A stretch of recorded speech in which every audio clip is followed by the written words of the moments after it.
Hi there guys, a few tips on the door controller, which is an electric device that you can use to pair with doors, and if you power it, it will keep the door open, otherwise it will keep them shut.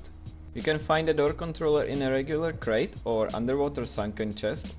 Once you have it, you need 75 scrap to get the blueprint, then you can craft it on a level 1 workbench using 5 high quality metal. You can place the door controller anywhere close to the door on any side. Once you have it in place, you need to use the pair to door function, which will make it work, and you can easily recognize that everything is okay if the lower LED light is on. The simplest wiring is power source into a switch, and from switch into a door controller. Once you power it, the door will be open, and if you are wondering, you can still close and open the door manually. Door controllers also work with code locks. There's just little catch. You cannot pair a door controller with locked door, so first you need to unlock the door and then you can pair the door controller. The pair to door function may be a bit confusing because it seems like it will pair with the closest door to the left, but instead it will pair to the closest door in general, so this guy would actually pair to the door on the right. You can have multiple door controllers controlling single door at a time, but one door controller can only control one door at a time. A door controller works with regular door, double door, it works with prison cell gate, it works with Chainlink Fence Gate, it works with garage door, also wood shutters. It also works with external gates. The problem is that you cannot place the door controller directly on the gate, you need something else next to it where you will place the door controller. The only thing I wasn't able to pair the door controller with is ladder hatch. Okay guys, this is door controller. I hope you find the video useful. Please give me thumbs up and subscribe if you want to receive more tips from me. Keep watching for a usage example. Okay guys, you can use a door controller for traps, which I've shown in the player sensor video. You can also use it as a door closer, which I've demonstrated in my pressure path video. Now I've got another example which I think is useful as well, so let's have a look. So I've got an example base here. You probably know that it is a good habit in Rust to have many doors in your base, because the more doors you have in your base, the harder it is for attackers to get to all your stuff. But it comes with a little hassle every time you are inside your base. You have to open all the doors, do your stuff, and then you have to, before you going away or before you going offline, you have to make sure all the doors are closed, and if you have a really big base, it takes some time. Now I would like to show you how you can automate all the inner doors of your base with door controllers. So let's walk through this base. So this is the entry. These doors are not automated because you don't want to open them with every other door in your base, so these are just purely manual. Then I've got one room here. Say here could be, say, your tool cupboard or something.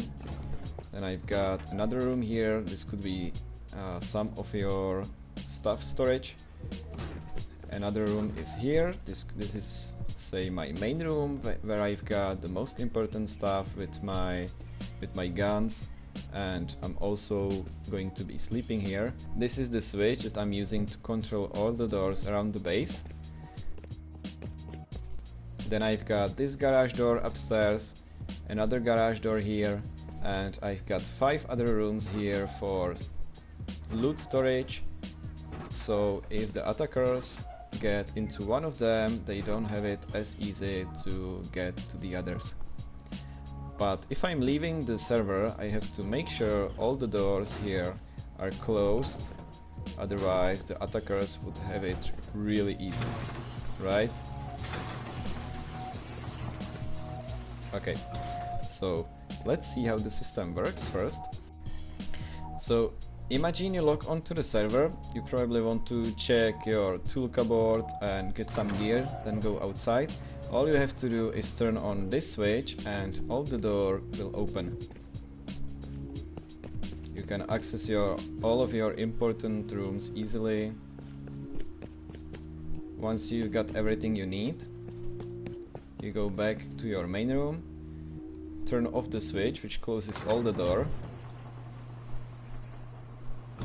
Okay, so once you have your stuff, you turn off the switch, you open this door, close it behind yourself, these two doors, and you go outside. You know that all your doors in your base are closed. Then you are coming back, you open these two, you go to your main room, open all the doors, and you can access all your rooms easily again. Okay, so let's have a look how the electric stuff works. I'm using a wind turbine as a power source on the roof. The power source, the power goes directly downstairs into my room. It is coming using this wire, I think. Yep, it goes into a counter which is showing me how much power is the wind turbine giving at the moment. It has to be configured to show pass through. I just cancelled the connection in between the rest of the circuit, so that's why the door closed and now it opened again. So it has to be set to show pass through, otherwise it will show nonsense in this case. And then I've got a branch here which is branching out a bit of the power into the ceiling lights. This one is not in the circuit, that's why it's not on. And then the rest of the power is going into this switch, which is only pass, and further it goes into the doors, and the switch is obviously only passing the power into the doors and all the door controllers if it's turned on. Otherwise, if the door controllers are not receiving any power, they will keep the door shut.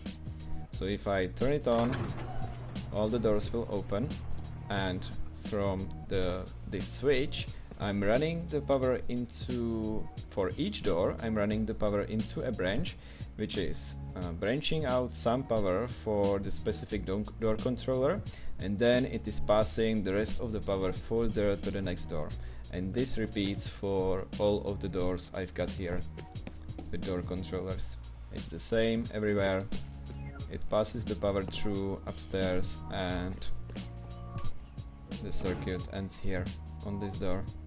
When you are about to log off from the server, you can easily just go downstairs into your room, turn off the switch, you can be sure that all the doors are closed, and you can safely log off. Okay guys, that's it. Thank you for watching. Give me thumbs up, subscribe for more tips, and see you in the next video. Bye bye.